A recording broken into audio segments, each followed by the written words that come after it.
개장 후 30분 정도 지났습니다. 저희는 오늘도 현 구간 가장 빠르게 움직이고 있는 이슈와 섹터 종목까지 체크해 보도록 할게요. 오늘도 MBN 골드 조범수 매니저와 함께합니다. 어서 오세요. 안녕하십니까. 네, 반갑습니다. 저희 첫 번째 이슈 바로 들어가 볼게요. 유튜브 댓글 먼저 해결을 해보도록 하겠습니다. 원전주 안에서 궁금증 가지신 댓글 올라와 있는데요. 에버그린 님이 두산 에너빌리티 향후 어떻게 흘러갈까요? 고민이 깊네요 라고 남겨주셨어요. 특히 어제 또 업데이트된 이슈가 있습니다. 체코 대통령이 한수원과의 신규 원전 계약을 앞두고 이 두산 스코다 파워에 방문하면서 계약에 좀 힘을 실어준 게 아니냐라는 분석도 나오고 있는데 원전주와 두산 에너빌리티 흐름 어떻게 전망하세요? 저는 지금 일단 당장의 박스권이기 때문에 큰 흐름은 없다라고 생각을 합니다. 우리가 지난 시간에도 한 번 정도 매수할 돈은 남겨놓자라는 이야기를 했었잖아요. 네. 지금 당장 그 타이밍이 지금인가요? 라고 물어보신다면 지금은 아닐 것 같아요. 지금 당장은 아닙니다. 아직 크게 추세적인 모습에서 변화는 없고 체코 원전 아니면 루마니아 원전까지 수출과 관련된 부분들에 대한 이야기들은 논의는 많이 있습니다. 자, 다만 우리가 지난 시간에 공매도 대차장고에 주목을 했었었죠. 그 중에서 한 종목이 두산 에너빌리티도 있었습니다. 그래서 수급 전환 구간에 따른 이 속도 조정 기간이 지금 들어섰다고 보시면 될 것 같아요. 두산 에너빌리티 차트 한번 보고 넘어가시면은 네. 지금 오히려 이 두산 에너빌리티로 단타를 치고 계신 분들이 많을 것 같아요. 최근에 아예 박스권 형태로 가둬놓은 상황이다 보니까 오늘도 지지라인 이탈 안 하니까 바로 아래 꼬리 달고 반등 나오죠. 이런 식으로 오히려 단타가 유효한 구간이다라고 이야기를 할 수 있을 것 같아요. 제가 한 번 정도 더 매수할 기회를 남겨놓자라고 말씀드린 부분은 해당과 같이 지금 현재와 같이 좀 갇힌 형태 흐름을 보였을 때 이탈 여부 내지는 아예 급등으로 쏴 올리는 경우가 대다수란 말이에요. 그러면은 물타기나 둘타기 둘 중에 선택지가 원래 같은 선택지를 둘 수 없지 않냐라고 하실 수 있겠지만 네. 둘 다 가능하다는 겁니다. 두산 에너빌리티. 우리가 지금 원전과 관련된 이야기들을 하고 있는데 네. 최근에 반도체나 AI 투자와 관련된 모습들이 굉장히 아직 혼용적인 모습을 보여주고 있잖아요. 좋은 게 맞나요? 우려감을 만들고 있는 뉴스들도 있었고요. 맞아요. 저희 또 간밤에 마이크로소프트가 AI 데이터 센터 투자 규모를 좀 줄일 수도 있다. 축소 혹은 좀 건설을 취소할 수도 있다. 이런 이야기도 들려왔잖아요. 근데 이 데이터 센터들의 가장 큰 문제점이 바로 에너지 비용입니다. 에너지 비용. 전기세 비용. 비용이 문제예요. 근데 지금 트럼프 정권에서 지금 가장 강하게 밀고 있는 게 뭡니까? 에너지잖아요. 네. 지금 특히나 천연가스 같은 경우에 미국 내 발전량 총 차지하는 비율이 20%예요. 20%? 20%도 절대 적은 거 아닙니다. 네. 20% 가까이 되고 거기서 또 이제 원전도 따로 있겠죠. 제일 중요한 거 그러면은 발전과 추가적인 데이터 센터 건설, 안정적인 이 AI 증축을 위해서는 안정적인 전기 공급, 전기 가격이 중요하다는 겁니다. 거기서 지금 빠르게 대응할 수 있는 거 SMR 원전. 물론 짓는데 시간이 좀 걸리겠습니다만 그래도 투자할 법은 하죠. 하다. 개별 기업의 SMR 투자도 이어지고 원전 투자 그리고 천연가스까지. 저는 이렇게 생각해요. AI가 만약에 뭐 2차 다시 한번 더 올라가는 형태를 띈다면은 엔비디아는 급등이 나올 수도 있다고 보고는 있지만 네. 저는 이제부터는 반도체보다는 반도체 같은 경우에 23년도에서 24년도 성장률보다 24년도에서 25년도 성장 기대치는 현재 줄어들어 있는 상황이거든요. 그럼 여기서 치고 갈 수 있는 게 뭐냐? 그 빈자리를 채워줄 수 있고 2차 AI를 다시 올려줄 수 있는 거는 안전한 에너지 공급밖에 없다. 에너지다, 결국에는. 그렇죠. 결국에는 에너지입니다. 그래서 이번 트럼프 정권에서 가장 중요한 포인트가 바로 에너지이기 때문에 네. 두산 에너빌리티 당장 이 갇힌 흐름 때문에 답답하실 수 있을 것 같아요. 분명하게 대차 잔고도 늘어난 부분 때문에 이번 4월 달에 좀 조심해야 될 필요도 있는 건 사실입니다. 다만 큰 추세적으로 분명하게 지난 고가 뚫으면서 저는 5만 원까지 갈 거라고 생각을 하고 있기 때문에 5만 원 더 넘어갈 수도 있겠죠. 일단 제 1차적인 목표는 5만 원권까지입니다. 그렇기 때문에 크게 걱정하실 필요는 없고 한 번 정도 더 매수하고 물타기 혹은 불타기 할 자금만 좀 남겨놓자. 결국에는 갈 수밖에 없는 종목이다. 모두가 다 호재를 알고 있다는 이야기를 하잖아요. 그렇죠? 모두가 알고 있는 호재는 호재가 아니랍니다. 네. 하지만 호재는 호재예요. 호재는 호재입니다. 그렇기 때문에 수주건설 안정적으로 들어오고 그리고 두산 에너빌리티 같은 경우에 재무적인 이야기도 많아요.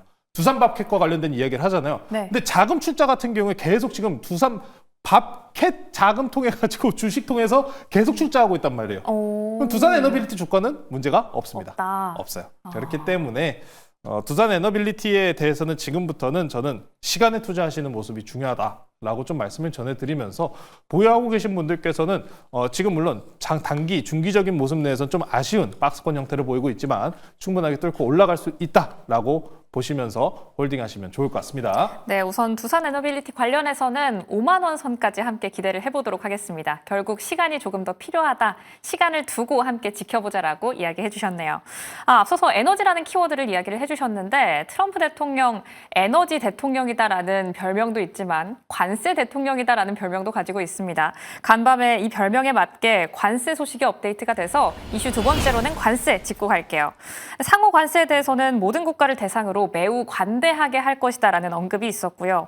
특히 자동차에 있어서는 모든 수입차의 25% 관세를 매기겠다라는 언급이 있었습니다. 여기에 더해서 의약품과 목재 이런 관세 부과 방침도 다시 한번 확인을 했는데 우선 가장 걱정되는 건 자동차거든요. 자동차 어떻게 보고 계세요? 큰 거는 좀 안 바뀌었다고 보고 있습니다. 그러니까 뭐 지금 당장 트럼프가 말을 계속 바꾸고 있다, 쥐락펴락 이러고 있다, 뭐 이런 생각들 많이 드실 것 같은데 특히 바뀐 건 없어요. 그러니까 관세 정책에 대해서 가장 중요한 포인트가 미국 내 생산 기지, 미국에서 생산하는 거에 대해서는 관세 없다 이 얘기를 하는 거잖아요. 네. 그리고 현대차도 미국 내 공장 건설 그리고 증축과 관련된 이야기를 했던 거고요. 그래서 별 다른 거는 없습니다. 결국 미국 안에서 만들고 팔아라 이런 이야기가 계속되고 있는 거군요. 네, 맞아요. 이러다가 진짜 현대차, 기아 이거 주식조차도 아예 미국장으로 가는 거 아닌가. 이러다가 전체 우리나라 중요 산업들이 다 미국으로 넘어갈 가능성 내지는 이렇게 중요 공장들이 넘어갈 가능성도 이건 진짜 좀 심각한 겁니다. 네. 그러면 안 되죠. 그러면 안 되기 때문에 이 부분까지도 좀 우려감 섞인 모습으로 물론 눈여겨봐야겠습니다만 당장에 지금 우리나라 주가 내에서 자동차 관련주들이 해당 소식으로 또 추가적으로 올라가거나 하는 모습은 딱히 표현되고 있지는 않습니다. 네. 아마 화신 같은 종목들을 좀 가장 많이 보시지 않을까 싶은데 화신이 그래도 오늘 기준으로 5일 이동평균선 버티면서 추가적인 이탈 없이 버티고 있습니다. 그래서 자동차 관련주들 조지아 공장 내지는 미국향으로 넘어간다라고 하는 부분에서 수혜받는 종목들이라고 한다면은 네, 저는 지금 오히려 눌린 구간에서 한번 노려보셔도 괜찮지 않을까. 결국에는 미국입니다. 트럼프가 얘기하는 것도 그거고 지금 증시에서도 계속해서 주목하고 있는 부분도 바로 그것입니다. 미국향 있나요? 없나요? 미국의 공장 짓나요? 안 짓나요?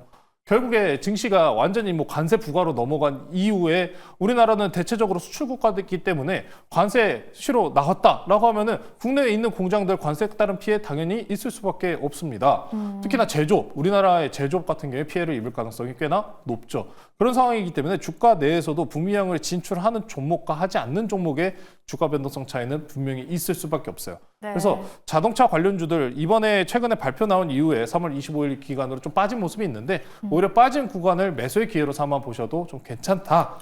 지금 일단 뭐 화신 같은 경우에도 양봉으로 일단 빠르게 반등 시도를 하고 있으니까요. 증시 지수만 좀 버텨준다면은 빠르게 반등할 가능성이 있다고 보고 있습니다. 네. 이제 관세에 대해서 좀 우리가 폭넓게 좀 볼 수밖에 없을 것 같아요. 지금 시장이 일단 관세 우려감으로 뺀 상황이고 골드만삭스 같은 경우에도 4월 2일 발표가 생각보다 시장에 충격을 크게 줄 수도 있다. 너무 지금 빠르게 반등, 너무 안정감을 빠르게 취하고 있지 않냐라는 이야기를 하고 있는데 트럼프 대통령이 어제 기준 발언인 또 어찌 보면 강경한 발언이 있었단 말이죠. 근데 또 막상 이러다가 또 4월 2일 가서 그 정도까지 아닙니다라고 하면서 딱 풀어줘 버리면은 네. 증시는 또 올라갈 거예요. 그러다 보니까 우리가 쥐락펴락 이런 표현을 쓸 수밖에 없을 것 같습니다. 네. 계속해서 뭐 캐나다나 아니면 EU나 계속 반발적인 모습을 보이고 있지만 제일 중요한 거는 결국에는 협상입니다. 협상이 진행된다는 점, 그리고 트럼프 대통령이 중국에 또 방문할 가능성과 관련된 이야기도 있었기 때문에 4월 달 내 변동성을 좀 크게 한번 노려보면서 지켜보시면 좋을 것 같고요. 그러면 현재 시장 내에서 관세와 무관하게 움직이는 섹터들을 물론 노려보실 필요는 있을 겁니다. 오. 가장 대표적인 쪽이 엔터주를 많이들 보실 거예요. 네. 엔터는 상관없죠. 뭐 관세 부과를 엔터에다가 문화산업에다가 어떻게 할 부과를 수는 합니까? 없으니까요. 네. 뭐 미국에서 돈 번 거 미국에서 세금 더 내라 뭐 이런 식의 이야기는 나올 수도 있을 것 같은데 쉽지는 않습니다. 문화 쪽은 확실히 쉽지 않다. 컨텐츠, 게임 섹터들. 근데 이쪽들은 완벽하게 좀 개별적인 호재권들로 많이 움직인다라고 보시면 될 것 같아요. 네. 엔터주에서는 가장 지켜볼 거는 네, 이제 완전체가 되는 그쪽 있죠. 완전체. 혹시 블랙핑크인가요? 아닌데요. 아닌가요? 아닙니다. 어딘가요? 군대 이슈 있으신 분들이요. 아하, 하이브군요. 그렇죠. BTS.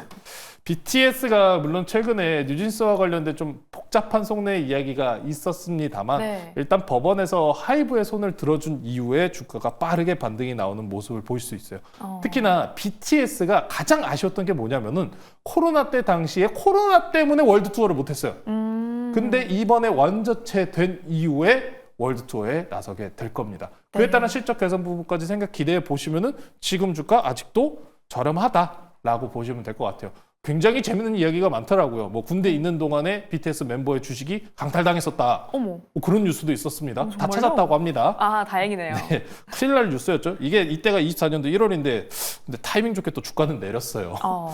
참 재밌는 이야기들이 많은 상황인데 엔터주들 같은 경우 이런 피난처가 될 수 있다는 얘기입니다. 최근에 상승분 대비해서 조정분도 깔끔하게 돌린 상황이기 때문에 하이브, 월드 투어, BTS 완전체 복귀. BTS 같은 경우에 군대 같은 경우에도 한 명씩 이렇게 번갈아가면서 갔기 때문에 활동에 대해서 꾸준하게 이어온 듯한 모습을 그대로 유지하고 있어요. 원래 연예인들, 남자 연예인들 같은 경우에 군대 갔다 오면은 잊혀진다 이런 얘기 많이 하잖아요. 네. 근데 하이브가 전략을 저는 정말 잘 짰다고 생각을 해요. 한 명씩 순차적으로 보내면서 활동을 계속 개발 활동 시켜주면서 시장 그리고 팬들의 관심을 완전히 유지를 해놨어요. 그래서 올해 월드 투어 성량, 성적 굉장히 좋을 겁니다. 그래서 하이브는 지금부터 관심 있게 보셔도 좋을 것 같고요. 네. 좀 이외 섹터로는 중국 카날용 쪽으로도 보셔도 괜찮습니다. 아, 디어유입니다. 디어유요. 디어유랑 SM 같은 경우에는 텐센트 뮤직이랑 또 협업 관계에 묶여 있는 종목 중에 하나입니다. 특히나 디오유 같은 경우에는 이 팬 소통 그 어플 서비스가 있어요. 네. 그것도 있는데 이걸 중국에도 출시한다고 합니다. 근데 중국에서 최근에 한알령 관련돼서 해제하는 분위기도 네. 만들어주고 있죠. 게다가 디오유 이 SM에서 추가적인 지분 매수까지 진행을 한다고 합니다. 그래서 지금 엔터주들이 긍정적인 모멘텀으로 들어갈 수 있는 섹터들이 개별적인 호재들이 붙어있는 종목들이 강하기 때문에 이런 종목들 한번 현재 아직 시장이 굉장히 불안정하잖아요. 4월 달은 여러 가지 이슈가 산재해 있기 때문에 완전히 이런 악재성 종목에서 완전히 예외인 섹터들, 엔터주, 게임주 이런 섹터 보시면 좋을 것 같고요. 하나만 더 볼게요. 게임주 네. 하나, 크래프톤만 보고 넘어가겠습니다. 네. 가장 관심도가 높은 종목이지 않을까 싶어요. 일반적으로 게임주 같은 경우에는 원래 신작 발표 나오고 신작 공개한 이후에 재료 소멸로 빠지는 경우가 많거든요. 근데 이번 크래프톤 인조이 같은 경우에 해외에서 기대감도 평가도 너무나 좋습니다. 100만 넘어설 가능성도 충분히 높다는 거죠. 게임주 같은 경우에 이 공개 이후 재료 소멸로 빠지는 형태 그리고 계속해서 꾸준히 성적을 내면서 우상해야 하는 경우가 있어요. 가장 근사치내로 보셨던 게 넥슨 게임즈에 앞서가지고 올라갔었던 신작이 있었었죠. 물론 그 해당 작품 같은 경우에는 쭉 이용자가 빠졌기 때문에 주가도 같이 빠졌는데 크래프톤도 이번에 이용자가 급증하는 형태를 만들 가능성이 높다는 겁니다. 그래서 이런 개별 호재 있는 종목들 쪽으로 주목하시면서 관세, 오늘은 하지만 이 관세 회피 말고 관세로 인해서 수혜받는 종목 가지고 나왔으니까요. 잠시 후 공개드리도록 하겠습니다. 네, 그럼 바로 한번 만나볼게요. 관세에 대해서 정말 많은 이야기를 해주셨습니다. 자동차주 관련해서는 관세 소식 새로 업데이트가 됐지만 그 기조가 바뀌지는 않았다. 결국 미국 내에서 짓고 미국 내에서 만들고 그 안에서 팔아라라는 기조가 유지되고 있다라는 부분 확인을 해봤고요. 관세 피난처로는 엔터주와 게임주 함께 확인을 해봤는데 그럼 오늘 들어가 볼 종목은 뭐예요? 우리가 이미 전일 기준으로 관세로 인해서 올라가는 섹터는 원자재라고 말씀을 드렸죠. 네. 그리고 구리 관련주 오늘장 좀 쉬고 있습니다만 뭐 대장주들이 지금 추세가 꺾이지는 않는 모습이기 때문에 충분하게 다시 올라갈 수 있어요. 자, 그런 만큼 관세로 인한 섹터 하나 더 있습니다. 네. 저번에는 구리였다면은 오늘은 목재입니다. 오늘은 목재고요. 저는 현재가 5,760원에 편입하도록 하겠습니다. 오늘은 이건산업이라는 종목 소개시켜드리도록 하겠습니다. 자, 이건산업 최근에 많이 언급이 슬금슬금 되고는 있을 거예요. 최근에 안 좋은 소식도 있었기 때문에 이건산업 같은 경우에는 건축용 자재 그리고 및 조림 산업을 영위하고 있는 기업 중에 한 곳입니다. 솔로몬 군도에서 조림 사업을 영위를 하고 있는 기업이기 때문에 이 목재 조림권 같은 경우에 타 기업들 대비해서 안정적인 수급을 보유하고 있는 회사다라고 보시면 될 것 같습니다. 자, 이제 트럼프 정권 내에서 3월 달에 목재 그리고 목재로 만든 가구 제품들에 대해서 관세를 부과하겠다는 이야기가 있었습니다. 네. 그러면 목재와 관련된 원자재들 가격의 상승분은 어떨까요? 올라가겠죠. 네, 그래서 목재 관련된 부분에 대해서 구리와 마찬가지로 상승세를 가지고 있다는 점 포인트에 기인하시면 좋을 것 같고요. 안 좋은 소식 쪽에 일단 계속해서 나오고 있는 뉴스입니다. 오늘 이게 비가 오고는 있지만 비가 너무 강하지는 않습니다. 네. 그래서 산불도 좀 빨리 진화가 돼야 되는데 산불이 지금 역대 3위 수준으로 굉장히 광활한 대지가 지금 불탔다고 합니다. 2만 2만 6천 헥타르, 네, 지금 3만이 넘었다고 하네요. 엄청난 부분이 지금 불에 탔는데 항상 이건 산업이 이 산불 이후에 조림, 다시 복구 사업에서 수혜를 받았었던 이력을 보유하고 있는 회사입니다. 그렇기 때문에 안 좋은 소식으로 인해서 올라가고 있지만 그래도 지금 현재 구간에서 관세 그리고 이런 산불과 관련된 부분으로 올라갈 수 있다는 점에 기인해 보시면 좋을 것 같습니다. 당장 일단 큰 정치적인 이벤트 하나가 지나간 상황이기 때문에 정권 내에서도 다시 한번 이 산불 진화와 그리고 향후 대책에 대해서 주목하고 논의할 가능성이 높기 때문에 이 종목 관심 있게 보시면 좋을 것 같고요. 목표가는 지난 고가 근사치가까지 매물대까지 올라가는 6,500원으로 제시해드리도록 하고요. 손절가는 단기 추세 이탈 나오는 4,900원으로 제시해드리도록 하겠습니다. 네, 저희는 목재 관세 관련해서 이건 산업 미리 한번 공략해 보도록 하겠습니다. 더불어 산불 피해도 더 이상 커지지 않기를 바라봅니다. 자, 목요일장 남은 대응도 매일경제TV와 함께해 주시기 바랍니다. 오늘도 시청해 주신 여러분 고맙습니다.